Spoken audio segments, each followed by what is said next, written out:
fait, au début, c'était comme nos trucs d'adolescents, comme on était ensemble tout le temps, c'était cool.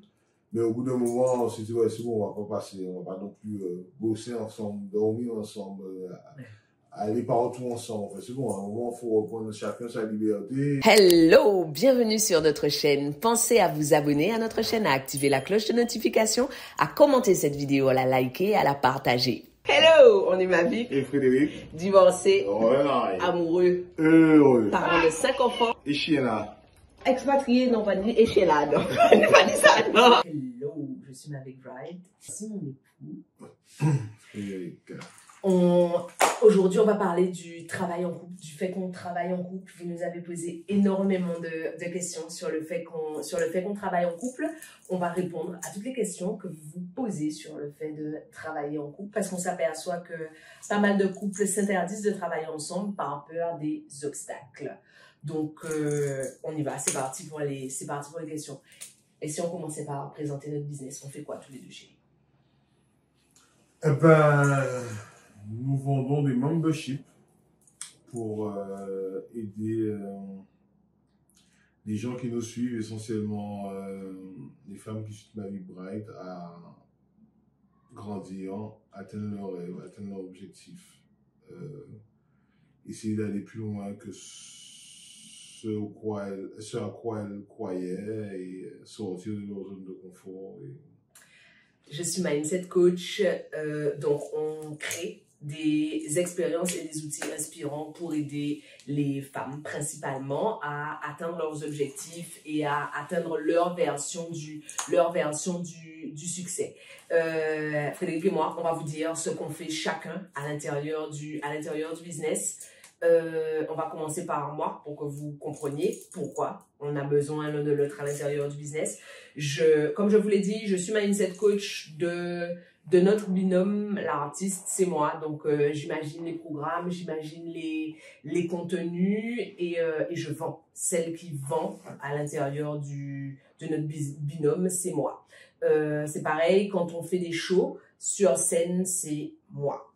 Et ensuite, tout ça, je ne peux pas le faire sans que Frédéric soit là. Donc, il va vous dire ce qu'il fait pour le membership, pour les shows, pour tout ce qu'on réalise. Qu'est-ce que tu fais? Ben moi, je veux faire les choses aussi. Non? Ah bon? C'est bizarre. Chaque fois qu'on lui demande s'il va être sur scène, il dit que non, qu'il déteste ça. Non, pas du tout. Alors, je vais définir mon job un peu... Ouais, si on parlait de l'armée, ben, alors je suis un vieux, donc je peux encore parler de l'armée. Donc il y a les gens qui sont en avant et qui remportent des victoires, etc. Et il y a l'équipe de soutien, donc le régiment de soutien qui permet et qui fait en sorte que les militaires aient leurs armes au bon moment, les bonnes armes, qu'ils soient au bon endroit, qu'ils aient les bonnes localisations, etc., etc. Enfin, bref.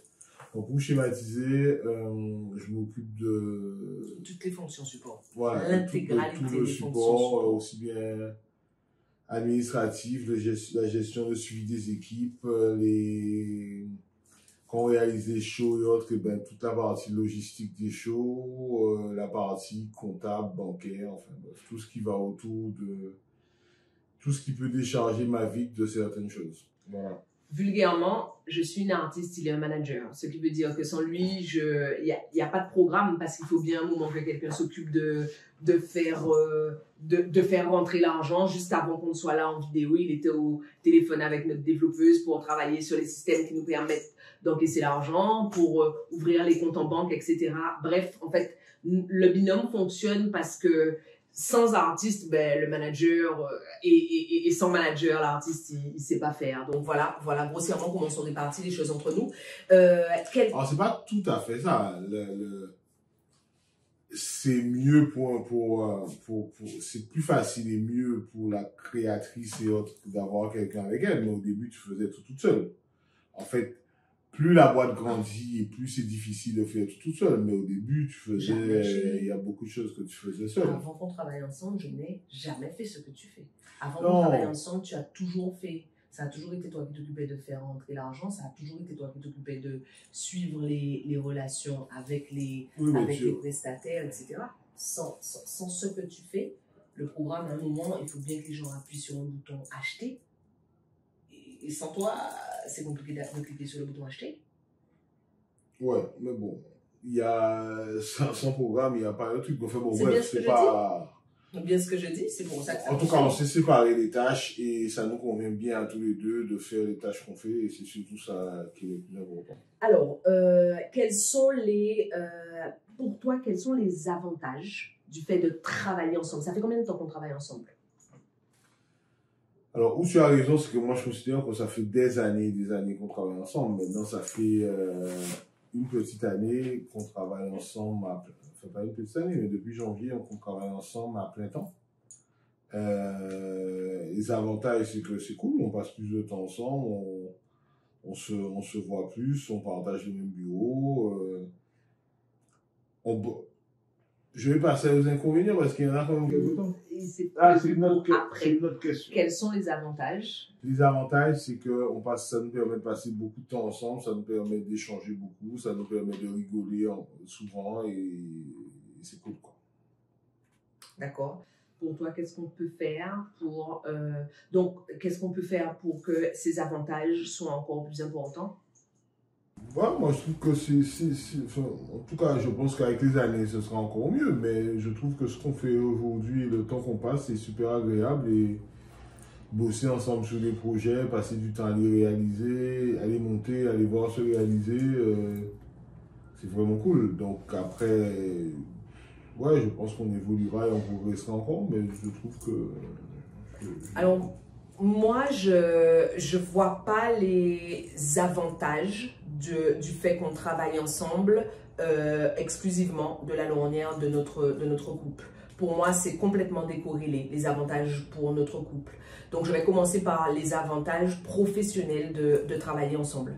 La première chose, c'est que je travaille avec une personne dont je connais parfaitement les points forts professionnels. Je connais exactement ses compétences et donc je sais dans quelle mesure pour notre boîte c'est bon de l'avoir lui. Je sais ce qu'il a fait dans d'autres boîtes, où est-ce qu'il est capable d'emmener un business, quel type de problème il faut que je lui présente, à quel moment je peux attendre de lui de l'aide pour qu'on soit meilleur. Donc la première chose, c'est que je travaille avec quelqu'un. C'est comme si je n'avais pas eu besoin de faire d'entretien de recrutement. Je ne me suis pas demandé s'il était le meilleur pour faire ce qu'il fait. Ça, c'est la première chose.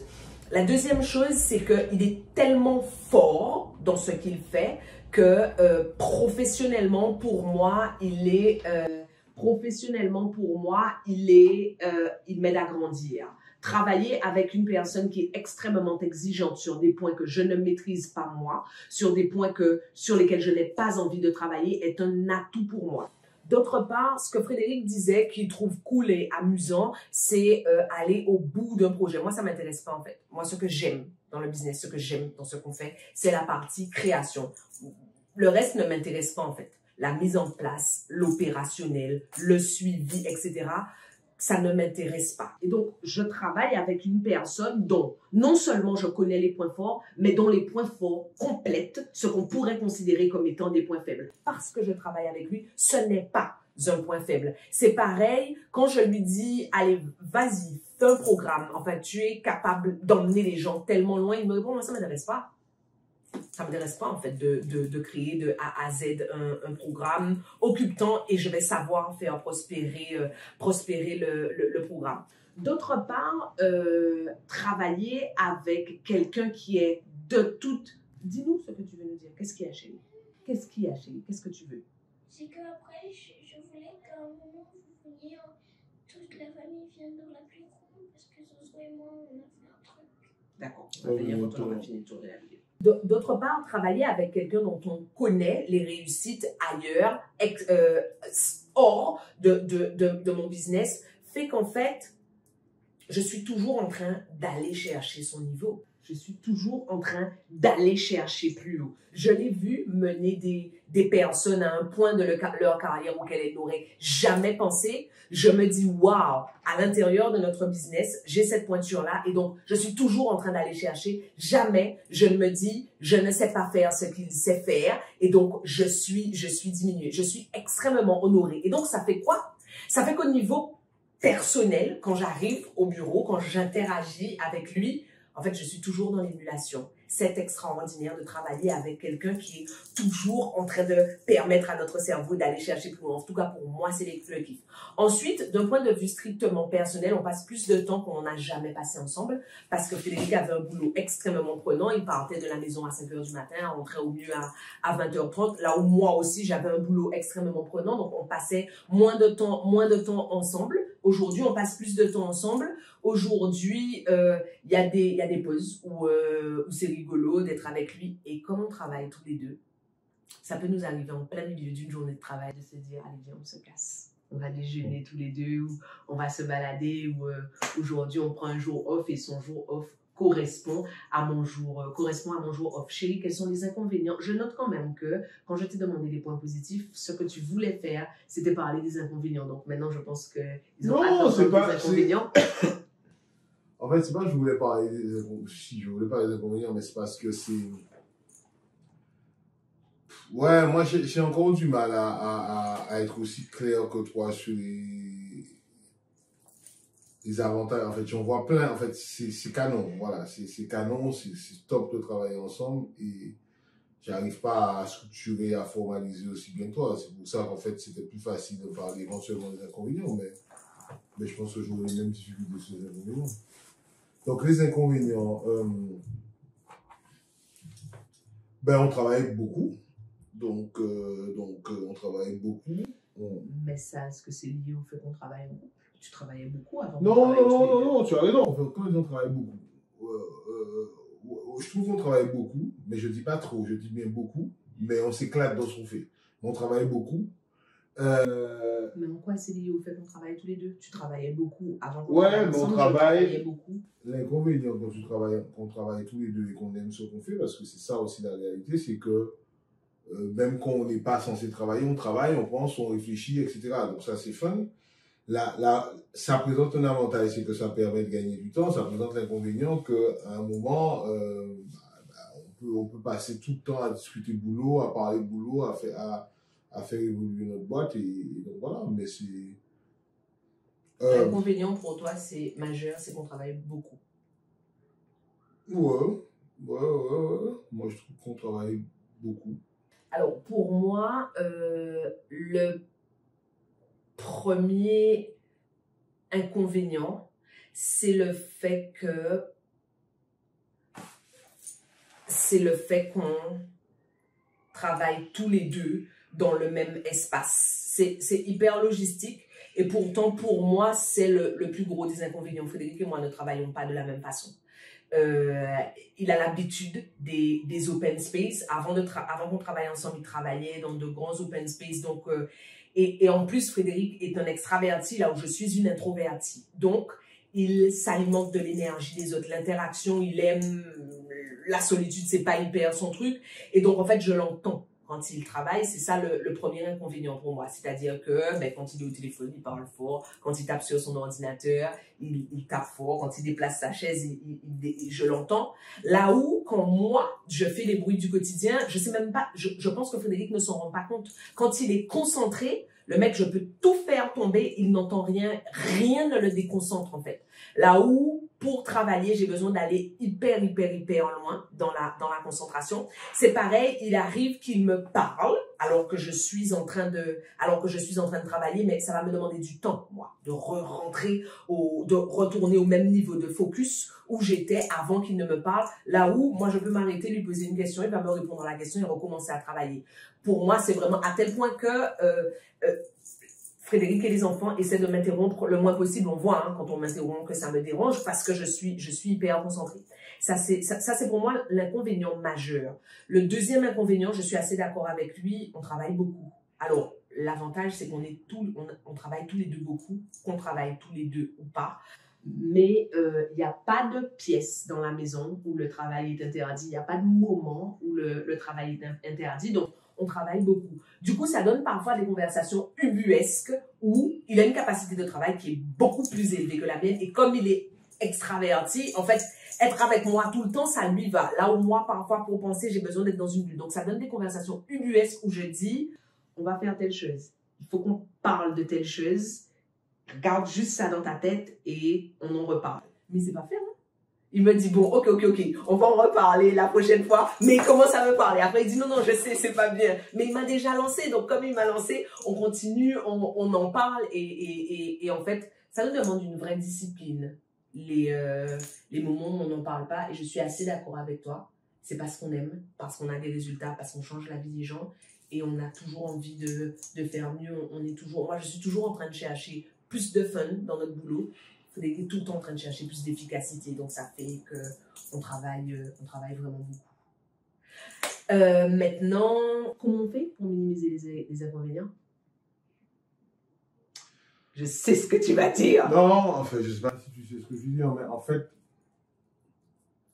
moi, j'ai un peu de mal à parler des avantages et des inconvénients parce que, alors les avantages, oui, mais les inconvénients parce que,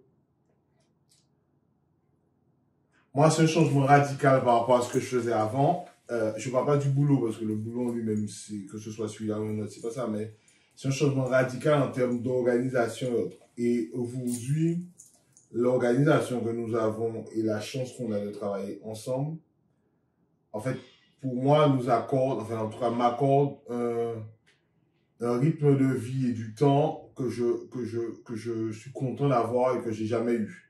Donc c'est pour ça qu'en fait je schématise les avantages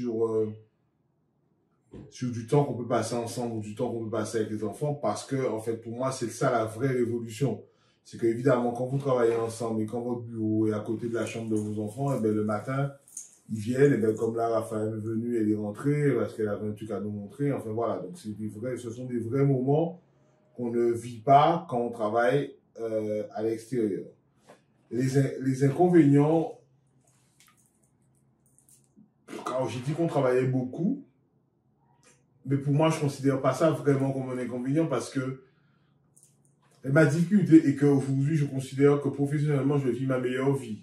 Donc, en fait, moi, on fait des trucs canons, on s'éclate, on s'amuse. Alors, mais évidemment, c'est comme tout, quand on s'éclate, on s'amuse, on ne sait jamais à quel moment s'arrêter. Donc, en fait, on continue, on retravaille. Après, quand les enfants sont couchés, on travaille. Et certaines fois, on est à la salle de bain et puis hop, on prend un bout de papier, on note. Enfin, non, moi, je trouve ça canon.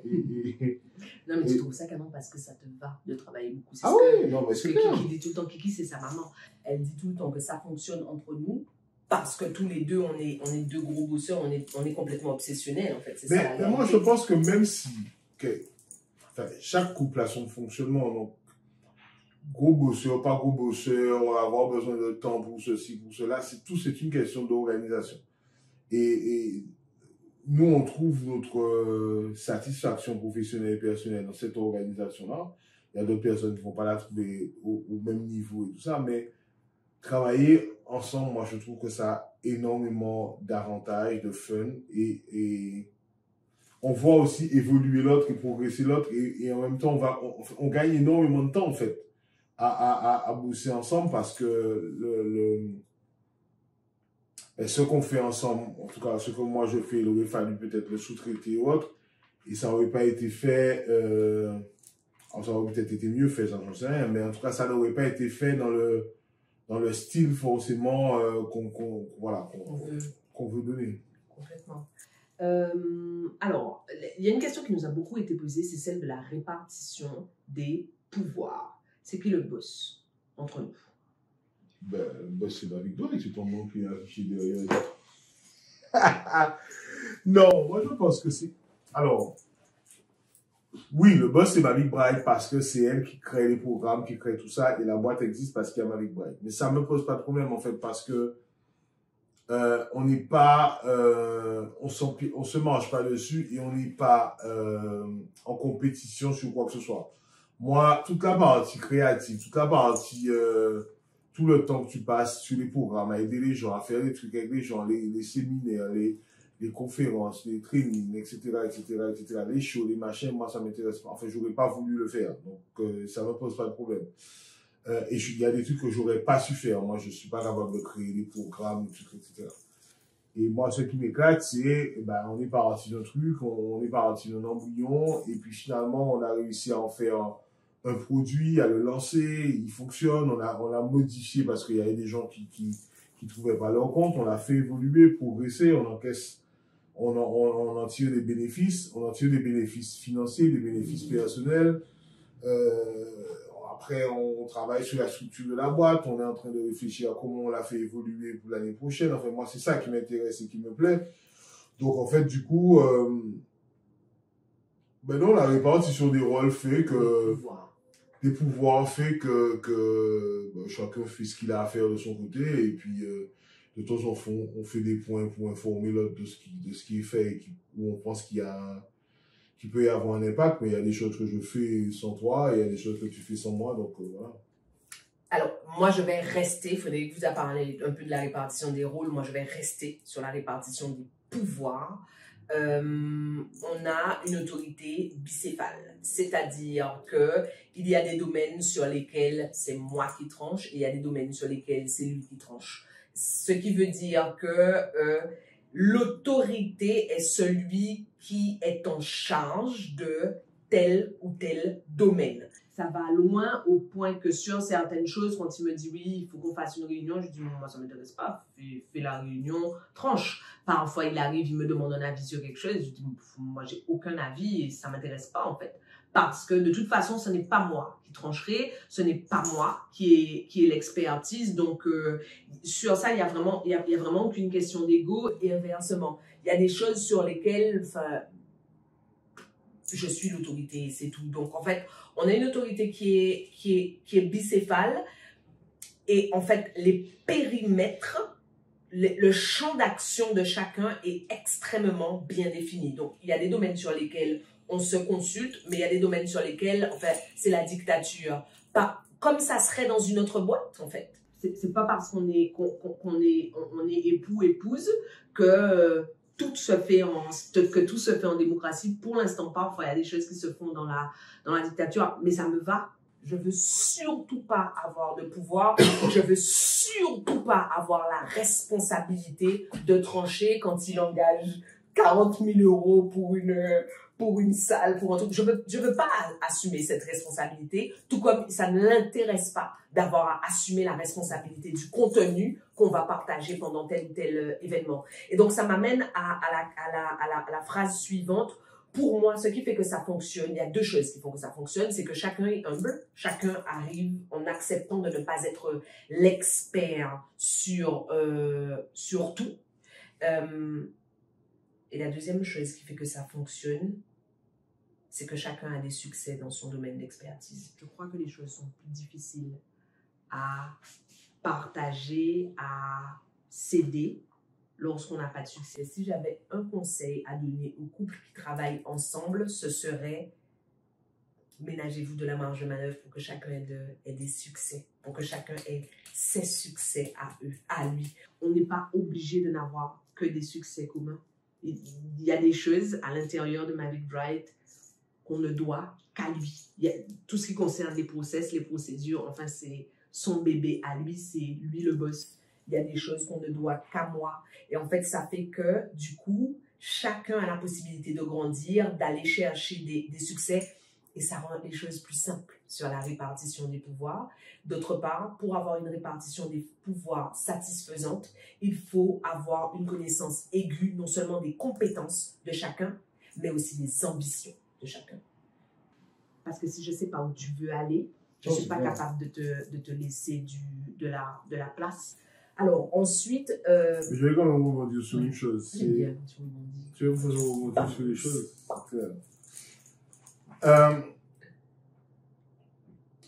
Pourquoi ça fonctionne et nous, quand on a commencé à bosser ensemble, même si ce n'était pas à plein temps, mais ça a fait quand même qu'on a gagné...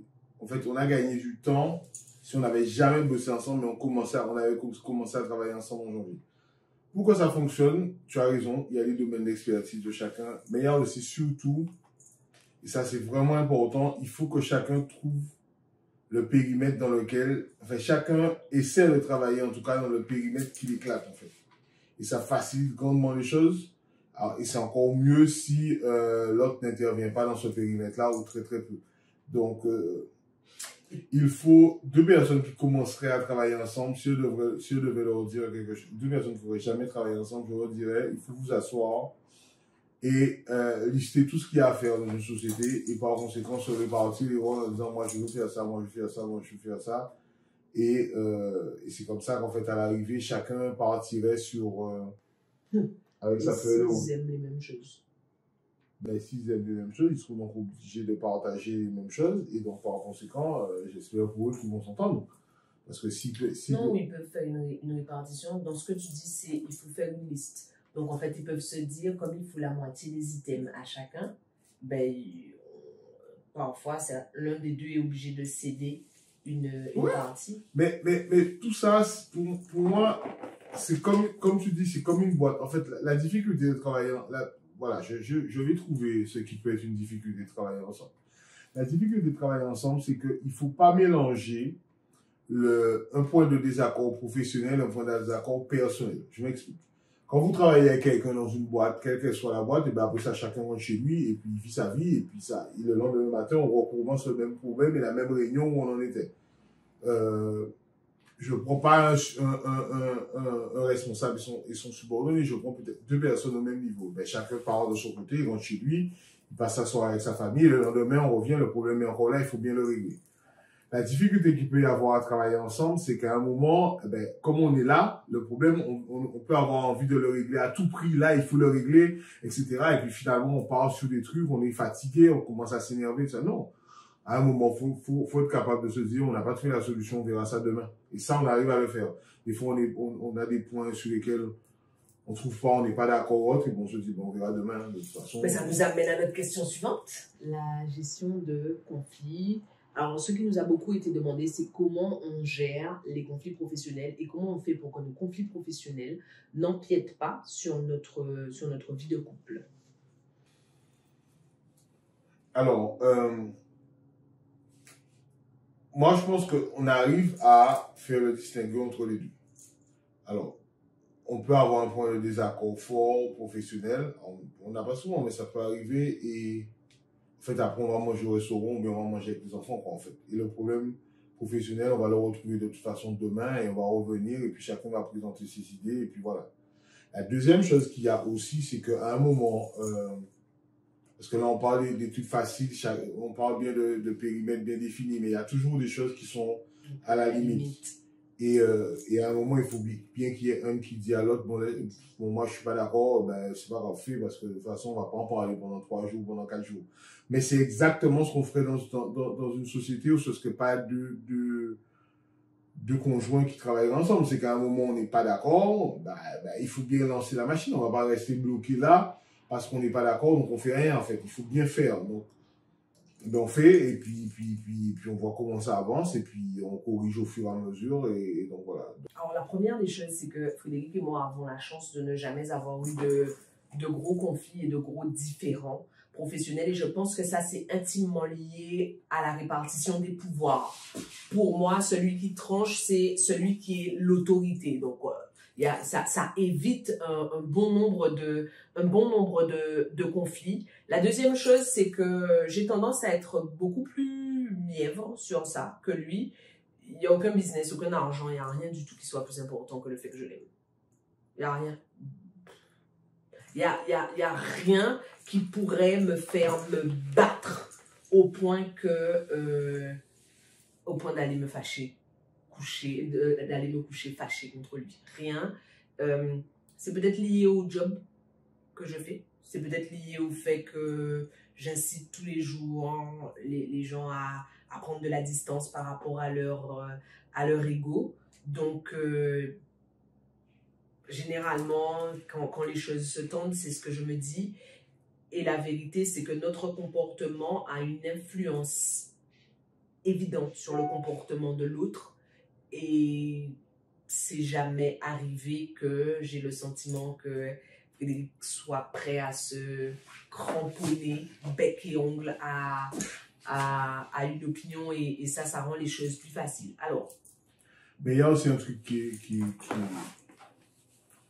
en fait, même si la boîte s'appelle, enfin, la boîte s'appelle pas Mavic Bright, d'accord, même si ça repose à l'intérieur de cette boîte le produit Mavic Bright, et donc toi et toutes tes compétences et tes connaissances, à aucun moment j'ai eu l'impression que c'était pas autant ma boîte que la tienne, à aucun moment, parce que en fait c'est ça aussi qui peut poser problème, parce que si j'avais pensé à un moment que, ben, entre guillemets, j'en étais pas copropriétaire à 50%, eh ben, peut-être que là, j'aurais pu me sentir diminué. On a toujours évolué dans le sens où c'était notre boîte et qu'on la faisait avancer et puis qu'on s'était fixé des objectifs et qu'il fallait qu'on les atteigne. Donc, si on s'est fixé des objectifs et qu'il faut qu'on les atteigne, eh ben, à un moment, il faut qu'on fasse des choix, il faut qu'on laisse tomber certaines choses, qu'on prenne des risques et autres, etc. Et c'est ce qu'on arrive à faire parce que c'est à nous, quoi. Et puis on avance, quoi. Alors, d'autre part, pour ce qui est de la gestion de conflits pur et dur, j'applique à notre boîte ce que j'applique dans notre couple. Je considère qu'il y a toujours la partie émotionnelle qui joue un rôle non négligeable dans une réaction, dans un comportement. Donc, je serai en général celle qui ira vers lui en lui disant « là, j'étais vulnérable, donc j'ai réagi comme ça, j'ai griffé ». Et je serai aussi celle qui va venir relou comme tout dire « je sais que tu es vulnérable ». Et il va généralement me dire « non, je ne suis pas vulnérable ». Il ne sait même pas comment le mot s'écrit, mais en fait, le simple fait de dire ça oblige chacun à faire le point et à se départir de l'aspect émotionnel des choses. Et quand on se départit de l'aspect émotionnel d'un conflit, il devient drôlement plus simple à gérer puisque ce qui compte, c'est la boîte. C'est bien ça. Il n'a pas dit qu'il n'était pas vulnérable. Bon, alors ensuite, comment on fait pour que le fait qu'on travaille ensemble n'empiète pas sur notre couple? On a une vie de couple, nous? Ouais. Alors, on fait plusieurs choses. Alors, il y en a une sur laquelle on n'est pas très bon, mais on essaie de s'améliorer. C'est que on s'est dit depuis quelque temps qu'il fallait qu'on s'accorde une journée par semaine pour nous. Bon, alors on a fait une fois ou deux, mais bon, pas aussi on souvent. s'améliore. Pas aussi souvent qu'on devrait, soit parce que je suis pas dispo, soit parce qu'elle n'est pas dispo, enfin bref. Donc ça, je pense qu'il faut essayer de faire ça. Encore plus qu'on travaille aussi le samedi, le dimanche, enfin bref.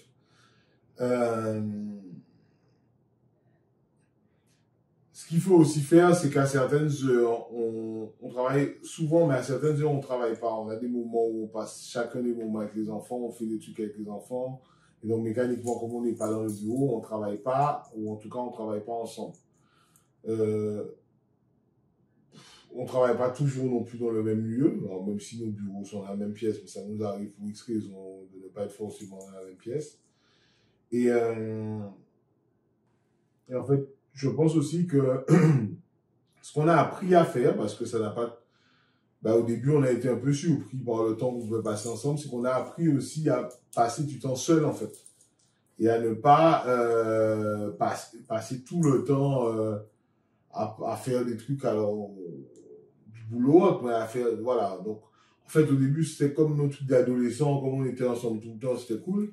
Mais au bout d'un moment, on s'est dit, ouais, c'est bon, on va pas passer, on va pas non plus bosser ensemble, dormir ensemble, aller partout ensemble. Enfin, c'est bon, à un moment, il faut reprendre chacun sa liberté et c'est ça qui fait qu'en fait, on s'est parlé d'eux et on est content de se retrouver. Alors, pour moi, il y a plusieurs choses. La première chose, Frédéric l'a abordé rapidement. On ne travaille pas tous les deux en même temps, en permanence dans le bureau. La vérité, c'est que aujourd'hui, Frédéric est au bureau en général entre 3 et peut-être 8, parfois 9 heures, jusqu'à ce que les enfants partent travailler. Donc, il travaille seul à ce moment-là. Moi, c'est moi qui m'occupe des enfants le matin, qui les emmène à l'école. Donc, je reviens aux environs de 9h30 et à 9h30. Donc, je ne travaille pas au bureau avant. Si j'ai besoin de travailler, je le fais dans la chambre. Moi, j'arrive au bureau aux environs de 9h30 et là, il n'est plus là. Il fait autre chose, etc. Et c'est lui qui se charge de récupérer les enfants. Donc, on n'est pas tout le temps ensemble en même temps dans le bureau, ce qui fait qu'il y a quand même ce sentiment de manque.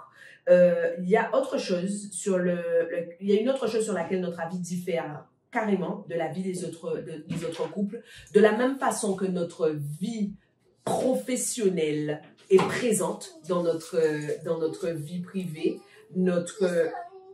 d'accord, viens tout à l'heure. De la même façon que notre vie professionnelle empiète sur notre vie privée, notre vie privée empiète sur notre vie professionnelle. C'est-à-dire que de la même façon qu'on s'arrête pour les enfants, et pour le coup, je le fais plus que lui, je suis amoureuse de lui. Donc, parfois, il travaille, il est hyper concentré, je me lève, je le tiens et je l'embrasse. Ou parfois, je vais le tenir et en fait, il y a de la porosité dans les deux sens. Il n'y a pas que le boulot qui soit très présent dans notre vie personnelle. Il y a aussi notre vie personnelle qui est extrêmement présente dans notre vie professionnelle. Ça m'arrive régulièrement de lui dire, je ne veux pas parler à mon collègue. J'ai quelque chose à te dire, je ne veux pas parler à mon collègue. Je ne veux pas parler à mon partenaire. Je veux parler à mon meilleur ami ou je veux parler à mon époux. Et ça fait qu'on reste des amoureux. On espère vous avoir aidé. On espère que ça vous a inspiré et que ça va faire lever certaines barrières que vous auriez au fait de travailler ensemble. On vous laisse là, on vous retrouve pour notre prochaine vidéo. Bye. Bye. Pensez à vous abonner à notre chaîne, à activer la cloche de notification, à commenter cette vidéo, à la liker et à la partager.